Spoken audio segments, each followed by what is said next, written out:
Hello everyone and welcome to Drive To Win. I am Justin Bell and I'm here in the gorgeous SiriusXM studios at the Wynn Las Vegas. Well, I don't know about you, but there was a lot to, I guess, digest this past weekend in Baku. Was it one of the best races for the record books? On some ways, there's things that will be noted for history. On others, it'll just go down as one of those races. But Baku certainly brings lots of elements, and I really did enjoy it. We'll dig into those a little bit. My guest this week is Tommy Kendall, TK as he's known, and he's been a regular on the show, and he will be back to sort of review the race with me. So I'm looking forward to that. I love the city. I was actually, it's one of those places, seeing Baku there, I want to know more about it, just seeing the stark contrast between these modern Formula One cars racing down the streets at well over 210 miles an hour, and then seeing them go through the little old town, that castle there, complete with those high-tech skyscrapers. I thought to myself, it is obviously a city where cultures collide, but colliding cultures wasn't the only thing making impact this weekend, was it? I want to first chat about qualifying, because if there's anything that exemplifies quite why Formula One is engaging us on the edge of our seats week after week, and that's no happy accident. They have definitely worked on bringing the racing closer together. And we are, don't forget, at the tail end of this iteration of the rules, which means there's this huge convergence of all the teams. So I've said it before, the delta between the front and the back is so little now, it just makes for better racing. I mean, we've talked about it before. I'm not sure what will happen in 2026. Could get a little wide open and maybe a little boring for a while, but we'll see when we get there. But qualifying, 6 red flags. Normally, I don't really talk about qualifying much, but the way the grid lined up, I think, is, again, this perfect showcase of where we are in Formula One and why we're loving it so much. Do you know the qualifying took 1 hour and 58 minutes? That's normally you just tune in, don't you? And you go, okay, I'll be out of here in an hour. But oh no, it went on. That's longer than the whole Grand Prix of last year. It's a new record. I don't think Six Flags is more than they had at Imola back in 2022. Just some fun stats about qualifying. Verstappen, he does have 6 poles now in 2025, which is the most of any driver. It just shows never, ever count him out when it comes to pace. And with Carlos Sainz bagging second place, I just love that. I thought, yes, it was circumstantial. He got out there, he laid down a lap, other things happened, red flags and stuff. But wow, just to see the team's elation at getting that, I really enjoyed it. And then, of course, to have Liam Lawson in third. Just think about that. Liam Lawson, at one point, I thought his career was pretty much over in Formula One, but here he is, and went on to have a great result too. And I enjoyed the fact that Kimi Antonelli out-qualified George Russell. It's not often he does it. It's only the second time this year. But George was definitely feeling under the weather, had COVID or something. But for Kimi, he's doing exactly what he's supposed to do and right up there too. And if you look at it, you got Yuki Tsunoda in 6th, his best qualifying of the year, and the first top 6 for Red Bull. And then Isaac Hadjar, Oscar Piastri, and then Charles Leclerc right at the back, because he did have a little crash, which didn't help things. But having been on pole 4 times before, the last 4 times in Baku, I'm sure that caused some consternation. But all those cars getting pushed by the tailwind, you could just see how easy it was to make a mistake. My thoughts as I went to bed on Saturday night were, I'm sure, maybe with the exception of Max, drivers were not sleeping well that night. It was definitely a high risk, high reward, but high risk race that they were about to have faced to. So anyway, I enjoyed qualifying. It set up things so well. So Max Verstappen, is he back in the running? And it's so funny when you talk to anyone, because it has been a topic of conversation this week amongst all my friends. You can't say that he isn't back in the game. because he is statistically, it's not a no, is it? So on paper, he has to win the next 7 races, which is way too much of a tall order. People haven't come back from that far a deficit before in Formula One. But I think it's all down to his mindset. You know, he always says, I plan things race by race. It's like footstep after footstep. So for him, he's not looking at the big picture. He's just looking at, I'm going to win this race and then the next one and the next one. And I think he enjoys it. I think he enjoys the phenomena that he is and disrupting what's going on, and just seeing the fact that he is mathematically within reach is a reflection of the team too. They can operate better than any other team under pressure. And Max goes supersonic, doesn't he, when he's in this situation? And it really is, you know, he's stronger than everybody else mentally at the stages they are in their career. Certainly stronger than Lando ever will be. And Oscar Piastri, while he has the makings of a great, he's still like a tadpole in terms of mental strength compared to Max consistently. And he'll get there. And I think the big thing for Max is, you know, the McLaren drivers are going to be taking points off each other. And at what point are they going to have to change the papaya rules? Maybe when the papaya rules start to turn brown, so to speak, as the nerves ramp up with the spectre, and I do mean it, I think that's the right word, of Max looming larger in their rearview mirrors. If anyone can, Max can, so who would bet against it? And McLaren, it was really, you know, I went through a range of emotions during the whole weekend, as I'm sure you did. They had pace at sometimes, they had potential at moments. So what went wrong? And, you know, they really went up and down on this one, and so did I. The key thing is, when Lando DNF'd, Oscar got his full 25 points. And this week, Oscar DNF'd and Lando only got 6. I was thinking there was more Lando could have done. I got pretty frustrated with him on that restart, didn't you? He came off the yellow flag behind the safety car and just lollygagged around when he needed to be up there. And I'm thinking, you've got one thing to do, one moment to make the most of that opportunity. And he didn't. It was just, it was just like tepid. And I hate vanilla and I hate tepid.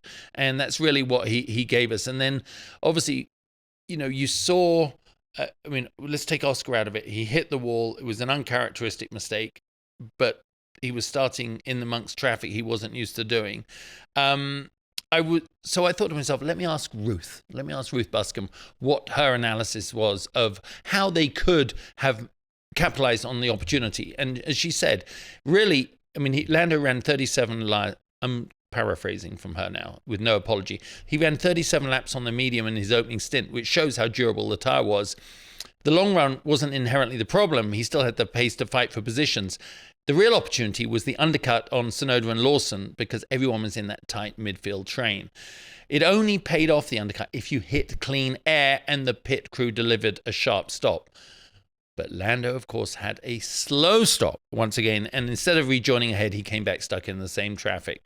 You know, where for Max out the front, his track position was decisive. So what could McLaren have done better? And really only 2 alternatives, as she says, stand out. Pull the trigger earlier.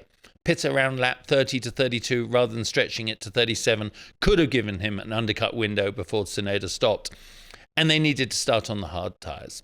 That, you know, Verstappen and Russell proved that starting on hard tyres gave them flexibility, and it kind of insulated you from being undercut by mid-race safety car, and it let you overcut your rivals who struggled to warm up the new tyres. I mean, she says, had McLaren rolled the dice on that, he probably would have avoided being boxed in with Lawson and Tsunoda, which, you know, 2 points further ahead is like another 6 or 8 points. So I'm sure he could have done that.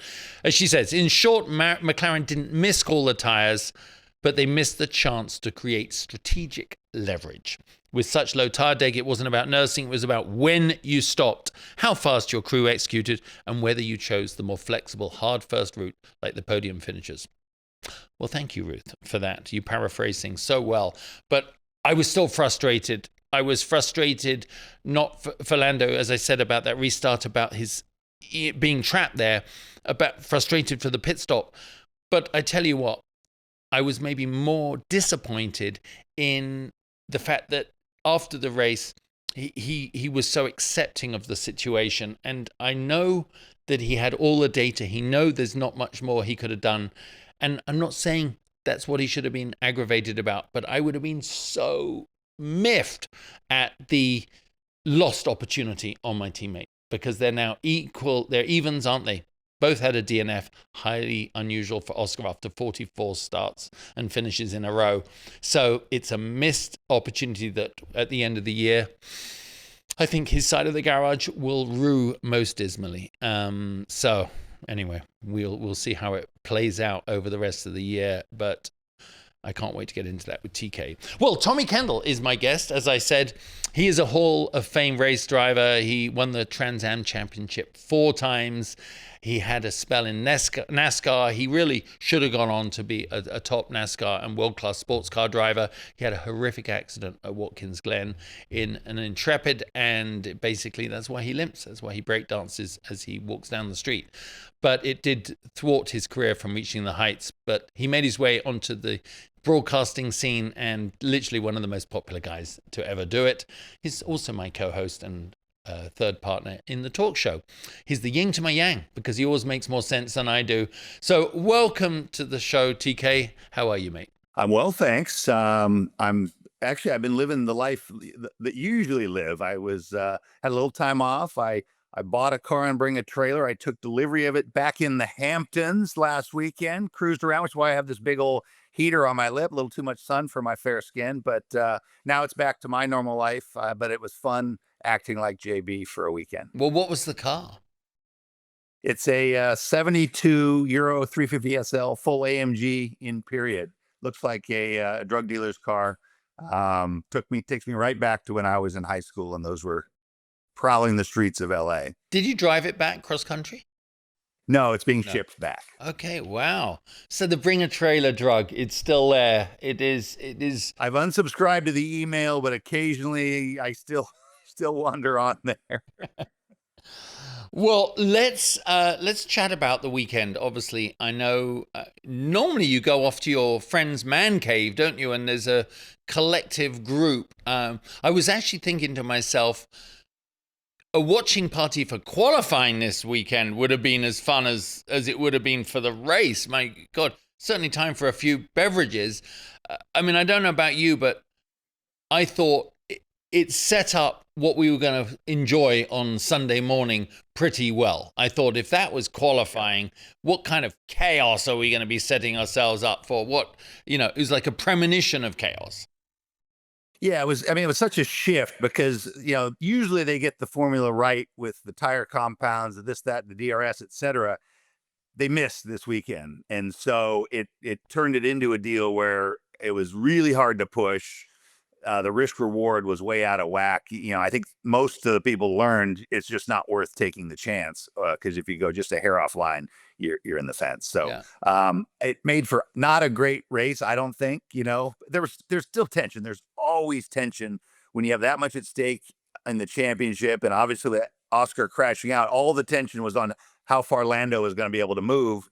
He didn't get to move very far, but the tension was there the whole time. Yeah, I think for me, I always sit there at the start, and if anyone has done any form of motorsport who's listening to this, they know that feeling. I don't care if it's motocross, karting, whatever. When you're waiting for the lights to go out, and there is something sublimely focused about a standing start, it brings out everybody's optimism. You always believe you're going to have a better start than maybe you qualified. And if you're on pole, you just don't want to screw it up. The one thing I was counting on was Max not messing up the start, TK. But Carlos being on softer tires than him, I thought it would make it a bit sporty just to get to the first corner ahead of Max. But I don't know when his last time he messed up a start. You never see him mess up. I was just going to say, we all still believe in fairy tales. They just don't always happen. I mean, Max, it just underscores Max makes it look easy. And all the other people struggling around him showed you how not easy it is. I mean, Piastri's been an absolute machine. And he looked like he was, like a fawn on new legs this weekend a little bit, in practice qualifying in the race. Yeah, but I also love the fact when you sit and watch the start, and I take my little notes sitting here at home on my laptop here. But I just don't even bother on the start for the first, until we do the restart, and then I'll write the notes, because there's so much happening up and down. And that track, certainly, I think everyone was very nervous about the tailwinds and what was going to be like offline. And of course, the offline thing with Oscar, a dismal start off the line, and you could see the anti-stall on the steering wheel come up and everything.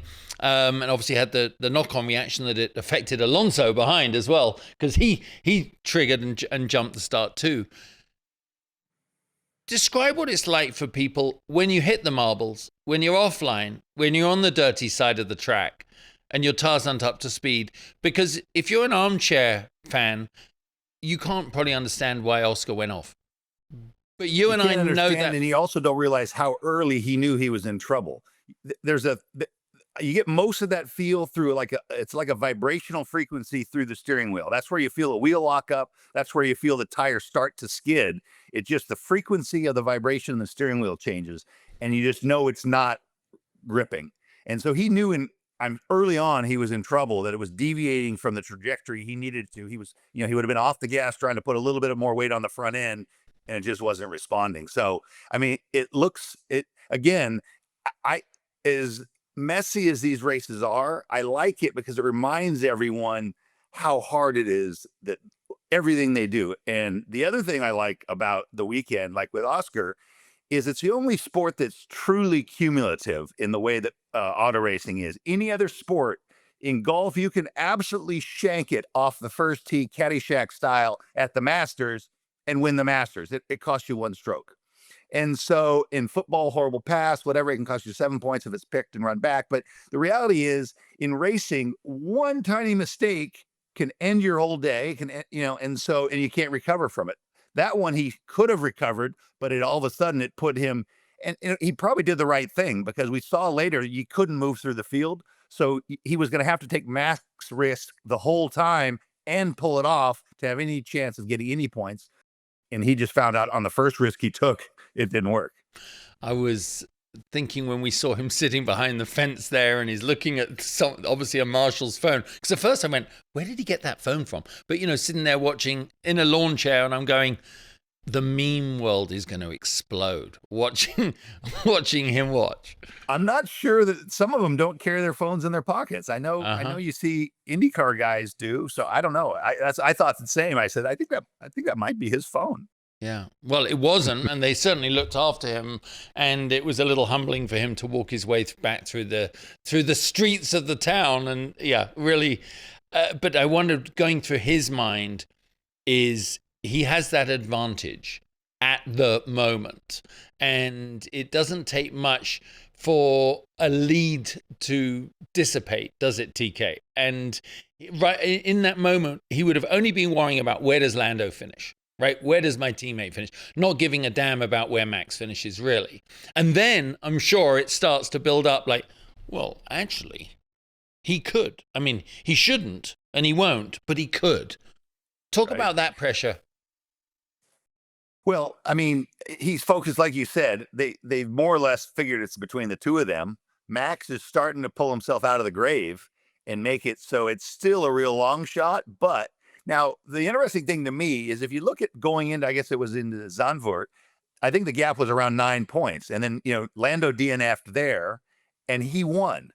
When Oscar DNFs, Lando doesn't capitalize. That's almost the difference in the championship right now. They've almost played the whole rest of the season to a draw. And that's kind of how it goes in these situations where everyone's going to have some bad days. And so it's how bad are those days, and what does the other person do on your bad days? I guess that's probably going to determine it. Yeah.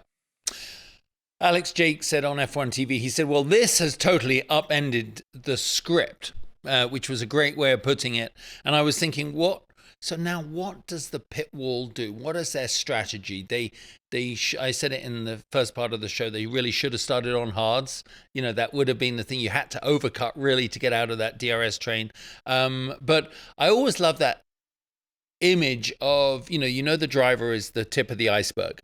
And there are so much support, analysts, strategists, AI, all that is in is in full speed, right? While we're watching that start unfold and Oscar go out. And I'm thinking to myself, how are they going to do this? I was interested, I was wanting to know what storyline they were going to come up with to get him up front. We know it didn't do much, but I often think that at that early stage of the race. Well, in all the other races, it's a little bit like 5-card stud, where you can play the exact perfect strategy and lose because of some of the cards that are out of your control, how they fall, and namely safety cars and virtual and real safety cars. And so, you can be absolutely perfect. When you have a speed advantage, what you just need to do is you need to just get your guy offset. You just need to get him into a clear track, and then they're sprinting along while other people are in a train. And then when it settles out, assuming there's no safety cars, then that transfers. So I'm sure they were starting to do all those things going forward, but never got a chance to. I mean, the Max deal. He's showing it really is a master class. It's almost like there's a bunch of the best in the world, and there's one guy that is. And I go around and around with Paul Tracy about Max, and he thinks I don't like Max. I just don't care for some of the way some of Max's tactics. I have incredible appreciation, but it's becoming clearer and clearer that he can perform at a level that no one else can when he needs to. And TK, wasn't it funny? I was just telling Jeremiah, my producer, we were discussing it inadvertently. McLaren Stella, Andrea Stella said what no one actually vocalizes, but definitely internalizes, is it's Max Verstappen. He is the best driver in the world right now. And they said, well, we couldn't beat him because we didn't have our normal 0.4 of a lap advantage. Analyze that statement a little bit. My drivers can only beat Max Verstappen when we have a 0.4, half a second advantage over him a lap. That's an acknowledgement that on equal terms, they don't have the guns. And I just thought there was a lot under that statement. Well, that's kind of the reality. And when I was racing, the speed, if whoever has the ultimate speed advantage is the one that controls their destiny. Because if it's a qualifying race like Monaco or whatever, they're the only people that if they execute perfectly, control their own destiny, they're going to win. And so now you have in a formula that is so technical, if you've got one guy, and usually the margins are so small, but here the margin appears, and let's be clear, the Red Bull has clearly gotten better. And on these circuits, it'll be interesting when you get back to the other types of circuits, if their improvements show up there as well. But, Max can even like for qualifying is one thing. And then because he has his elbows out wider than anyone else, he understands the rules better than anyone else. He applies the rules harder and more aggressively than anyone else. All those things add up to kind of a consistent margin. Yep. Something else I really was interested to watch, because we're seeing George Russell always, even though he was sick this weekend, he's, how I've described him. He's like the guy at the bar that nicks the girls while you're showing off, and he just slides in and grabs them, because he is very smooth at what he does, and he flies under the radar a bit. But I'm interested to see, right at this point, we had Kimi on his teammate after that restart. A nice pass was executed, and I'm thinking to myself how George is under the weather. Obviously, at the end of the race, he does beat Kimi on the road by a position, but there's an internal dynamic. You were the young aggressor in many teams, and then you became the older defender of the realm against the young aggressors. It's an interesting dynamic, isn't it, when you have a super talented young teammate like Kimi up against Antonelli, up against yourself as George Russell. And we're seeing very fair racing between them, but I don't know if that honeymoon can always last if Kimi's actually eventually going to make his mark. No, you basically see the difference in approaches where you have two gunslingers like at McLaren that are mature, and there you've got two hot rods, one's a little more experienced, and Red Bull with Max prefers it much like Schumacher did. I want a clear number two so that everyone's behind me.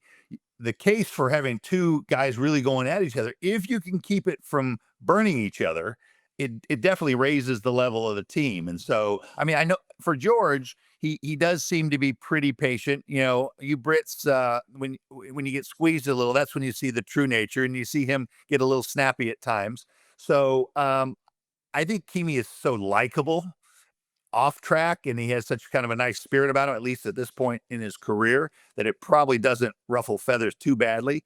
But I mean, that's a dynamic the team has to watch, has to manage. And I mean, it's hard for me to even wrap my brains around.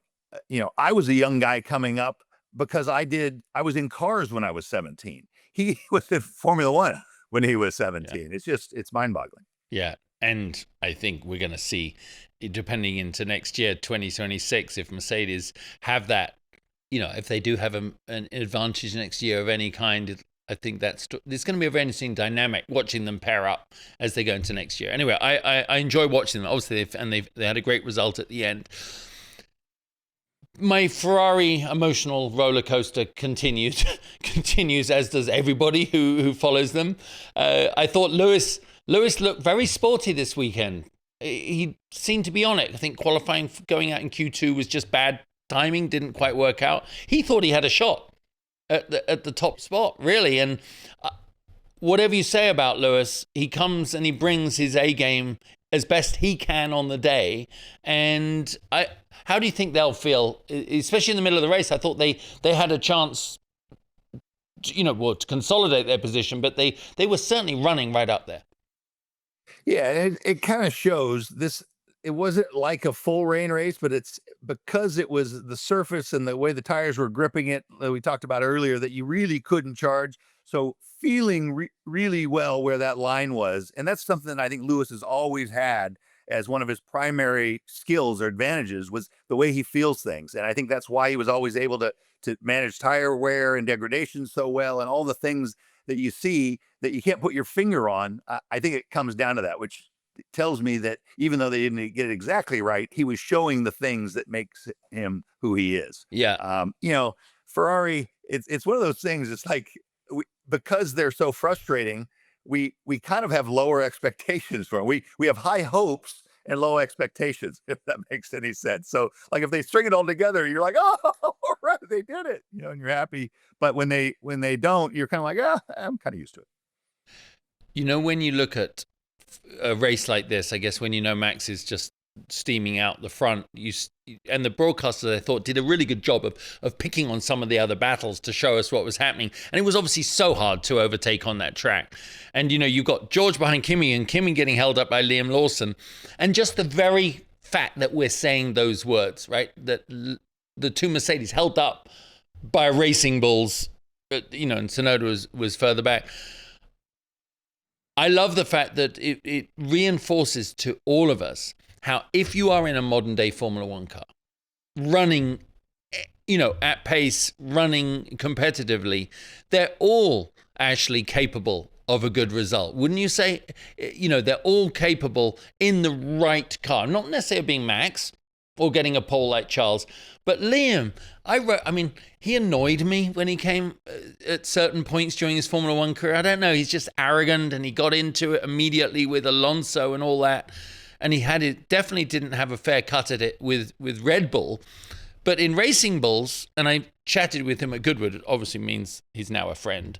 But, you know, chatted with him, and he was just so matter of fact in that Australian way about going racing. And it made me warm to him. And I'm like, yeah, man, you go for it. You stick it in there and be a pain in the ass and run fast and run well.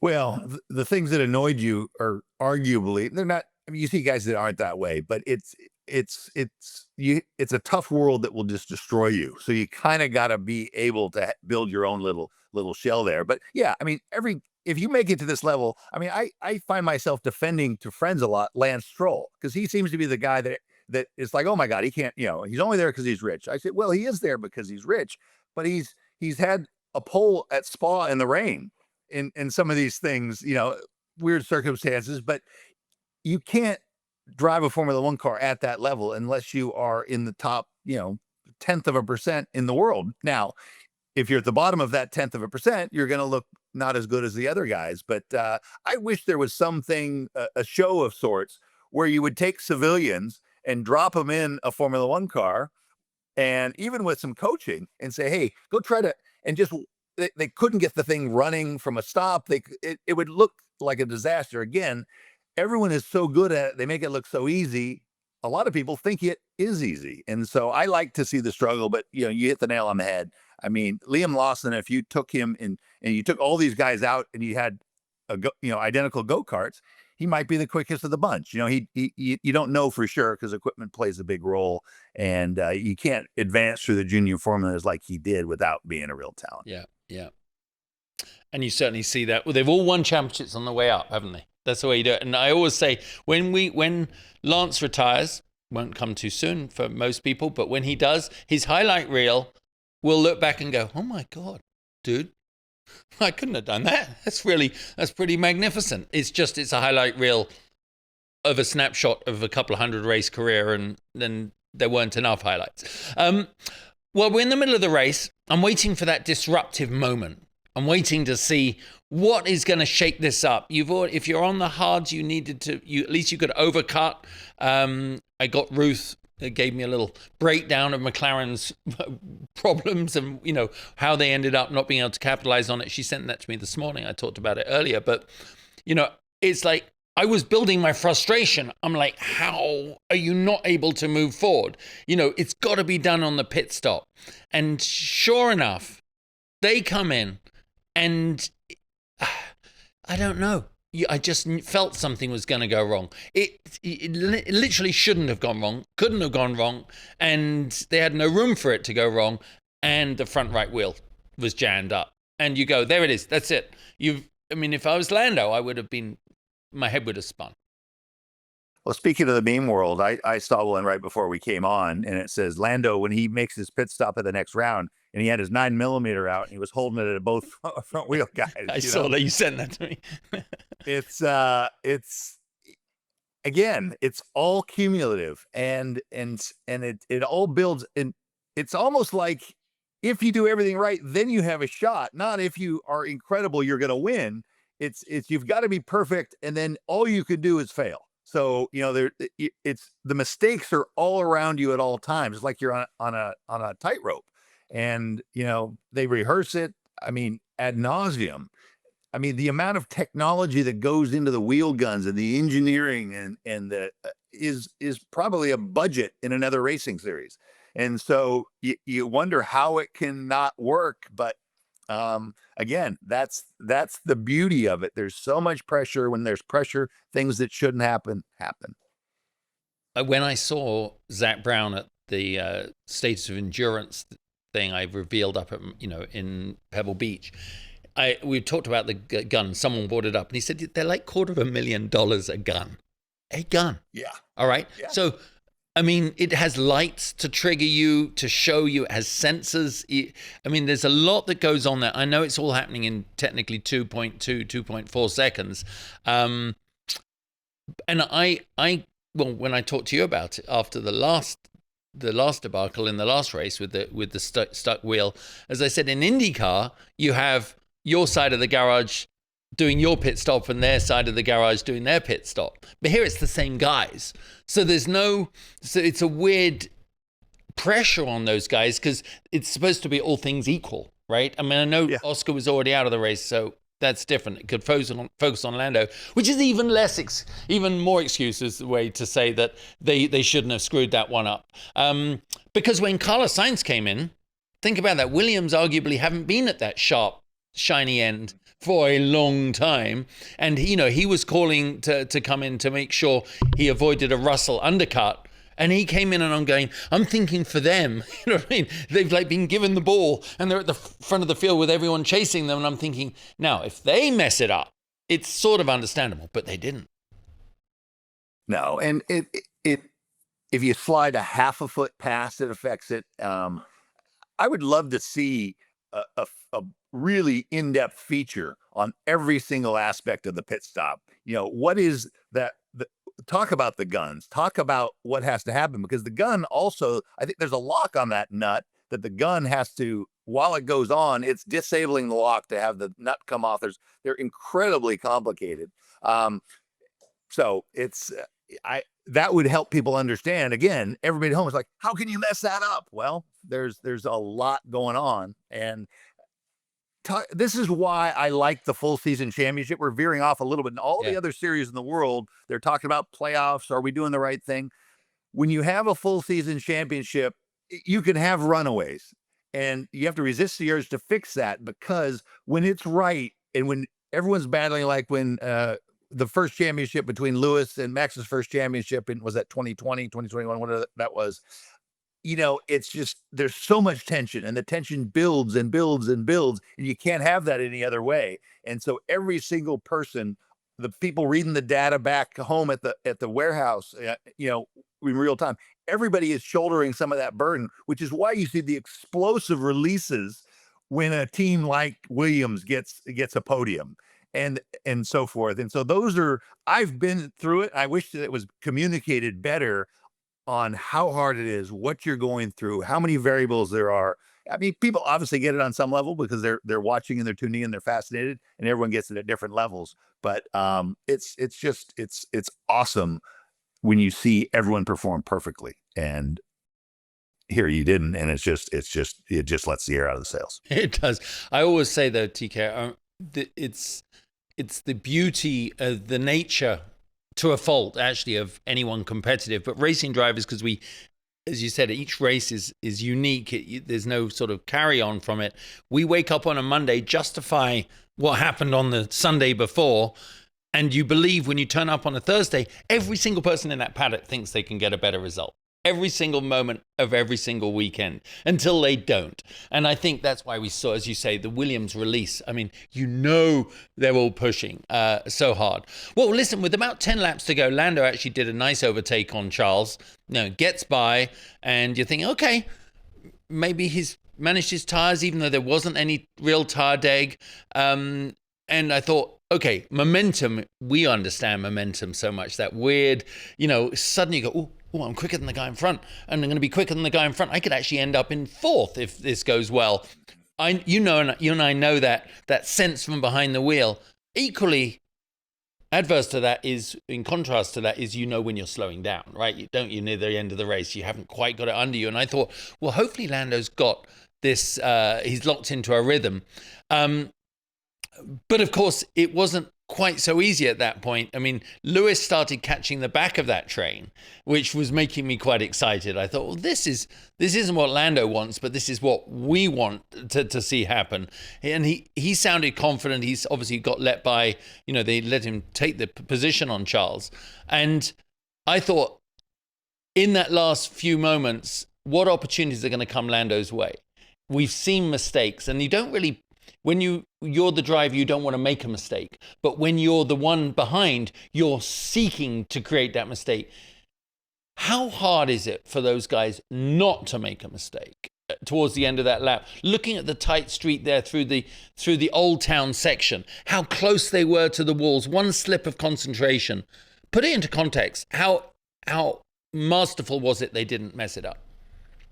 Well, it's a subtle shift, but because you couldn't get an overtake, so it was only on a mistake. You can make mistakes, you just can't make them in the certain spots. And so the people in front were saying, okay, the couple places I can't, that's where you really threaded the needle. Everywhere else, even though it didn't look like it, they're leaving a little margin, because they know, like, sometimes it's not that way. Sometimes it's like you've got to take every possible risk to maybe blunt the DRS. Here it was shifted because of the way the formula worked. And so I mean, under that kind of pressure, it sounds silly, it's hard, but the smart ones know how to shift that risk reward, and the risk was play defense, not offense. And it's just a little, so you're not taking the same kind of chances, you're taking smarter chances. And unfortunately, that, again, it gets back to, they usually get it really right on the tire deg, the length of DRS and all that, and really have compelling races. Yeah, that was the disappointment. Like you, I got all charged up, and then I pretty soon I realized, I'm like, no, he's not going anywhere. No, not going. Well, obviously Max crossed the line. I always am impressed by his enthusiasm for it, because I think you can see how he is the purest driver in that sense. He goes out to win. That's his only known path, right? He goes to win. So when he wins, and I think he knows that wasn't an easy win to avoid making those mistakes we just talked about. Yes, it was pretty easy to hold his pace out front. I love that unadulterated excitement he has and passion for winning. And that's his kind of secret sauce. Well, and even behind that is actually, this is going to sound silly, but he's still fully connected to his love of driving. A lot of the drivers in the field, it's become such big business, they are only focused on result. I think Max is out there to win, but he really, really loves the craft still, which is why he likes to win. The win's the acknowledgement of a job well done, but I think he still really, really which is why he does the sim racing, which is why he's going to go race at the Nürburgring this weekend. The way you keep score is the result, but he is focused on the enjoyment and extracting the maximum from himself, his car, and his team. So you mean while he goes and drives a GT4 car around the Nürburgring, getting overtaken by everybody, and Lando is in a field wearing a crop top cashmere sweater, smelling lavender for a photo shoot, you think that's some of the difference between them? Hey, whatever floats your boat. It takes all types. It's easy, actually, because of that, it's easy to poke a little fun. And people will say, well, it's not as important to Lando. That's not true either. They have different approaches, different interests. And it's easy when you get to that point. Our culture celebrates results only. And so, there's so much pressure. The way Lando might deal with it is he goes off and blows off some steam. The way Max does it is he just does what he loves. Two different ways to attack the same sort of thing. Well, obviously, Russell on the podium, Carlos Sainz on the podium, fabulous to see. What do they say? One swallow doesn't make a summer. One bird of a certain type, I should rather say, doesn't make a summer. Because, they have to, for Williams, they learned from this. What a great thing. The history books will say it was a great result. Carlos did a great job to get there. And, every team, I love that's the fact about this season. There's been a lot of opportunity for a lot of teams who often don't get sunshine in their direction to feel a bit of that warmth. And I think that's spectacular for everyone involved. Yeah, and there was kind of a cool moment in the cool down room where Max not missing a darn thing, says, "Do you have a new logo on your helmet?" He spotted the little unicorn on the back of Carlos, and I don't know if you saw it, but the story of why that unicorn was on there came out. This little girl, they were on a Zoom chat of some sort with fans, and she says, "I have a unicorn. I want to name it. Should I name it Sprinkles or Sparkles?" And it led to, they said, "If you make a sticker, I'll run it on my helmet." I mean, it's those moments. Carlos, obviously coming from these huge teams, now he's racing for Williams, but he's still got that sparkle in his eye and his warmth and so forth. And so I thought that was a really cool moment, really cool story, and kudos to Carlos. He could be sour about, I was driving for Ferrari before, and now I'm with this team that hasn't had a podium in so long. So that was a cool moment from the cool down room and the story behind it. So mathematically, it is feasible for Max to win a driver's championship. In reality, it's highly unlikely. But when we look at the mentality of Max Verstappen, everything we just said about his desire to race with the objective of winning as the byproduct of that, I think it's his role, I said it last week, as the disruptor. It's his role to take one step in front of the other, as he puts it, and just win races. He's not looking at it 7 races and, my gosh, I can win the Drivers' Championship. I don't believe TK. I think he's going, I'm going to win as many of those races as I can, and if it's 7, wow, I'll get to the end. But he doesn't burden himself with the big picture. Yeah, he's always aware of the big picture, but he has the shoulders to be able to handle that broad overview of things. Who is going to be most affected by him coming within striking range? Well, he's in the dream situation because the only way he can factor is by max attack the whole time. and so he'll relish that. It's a really fun role. It's like saying you're going to start last in every race and see how many cars you can pass. And so it really is an interesting dynamic. I can't say who it'll affect more, but having it's going to change the calculus for the pit wall at McLaren, because they're going to have to start thinking about decisions. At what point do we step in and say, we need one of our cars to win, and start ordering, like Ferrari says, hey, put them in front and so forth. It really is putting the fox in the hen house. It's going to be just the fact that he's kind of cracked the door back open is going to change the dynamic. And it reminds me of Tiger Woods. Anyone else who was 8 strokes down going into the final round, you're like, they can't win. Well, Tiger showed us a few times he's never out of it. And so the facts that, like you're saying, there's a chance is going to really, really spice things up. And it could, you saw a crack. It wasn't because of match. You saw a crack from Oscar, the first one all year. I suspect he'll be really good at dusting that off, learning what he can and moving on from it. But it's gonna change the dynamic with McLaren a bunch if he can string together a couple more wins. And when you have, instead of just, if the same car always finishes second, it's really hard to make up ground. But because those guys are fighting, if he can win, and it really, they're going to be burning up. They're going to probably have to write some new software to figure out the calculations relative to the championship risk reward as the races unfold. Yeah, it's like I just had a visual of 2 old school frigates, fighting in the sea, pirate ships, and then suddenly on the horizon they see the mast of the British or something coming over the horizon. And you're like, oh no, I didn't even see them. And it's funny, isn't it, TK? Because it's like being on the track. You can be told you're 8 seconds ahead of the guy behind or something, and you're in the lead, and you feel pretty confident about it, and then you suddenly, as you're braking for the straight, you see them coming onto the straight. It's as though you've just thrown your own rope out the back, right? It's a weird dynamic, and you go, is he closer? He's closer. It's just something that you and I both experienced.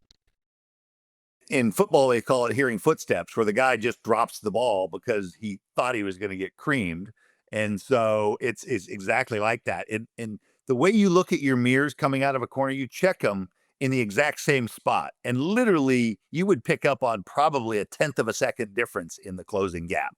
And the minute you see that, then it acts like the cars are attracted to each other.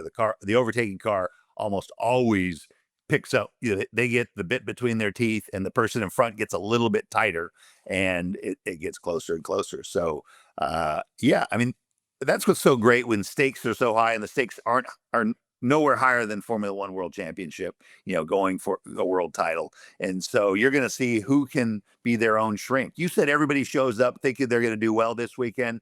Some people show up thinking, oh my God, it's slipping away. And I think the team's looking at me a little different than they were. All these little things, and whoever's the strongest mentally, it's not just strength mentally, it's who can be their own shrink and reframe things in a way that keep them at their loosest. And, whether Lando, it's going and doing a photo shoot. Oscar, it might be having some Vegemite, whatever. That's a bad stereotype. But yeah.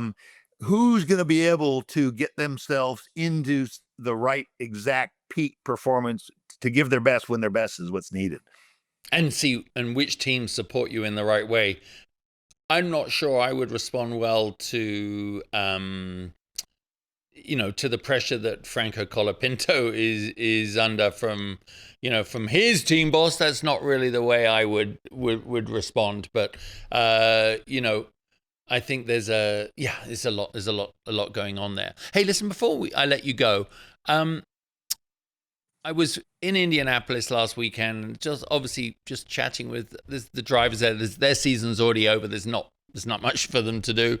And, one of the subjects of conversation, interestingly enough, was about Cadillac racing. F1, they're going to have a base there. They have a base in Charlotte. They're going to have a base in the UK.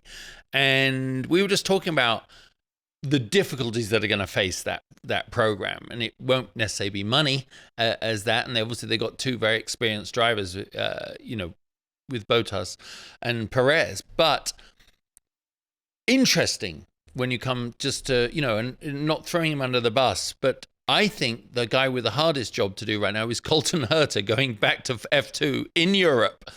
When you weren't raised by wolves, you're now going into an environment where you are raised by wolves. And for those of you watching that don't understand, in order to get his super license, in order to be put into the mindset of a young European driver, he's gone back and actually has gone down a grade.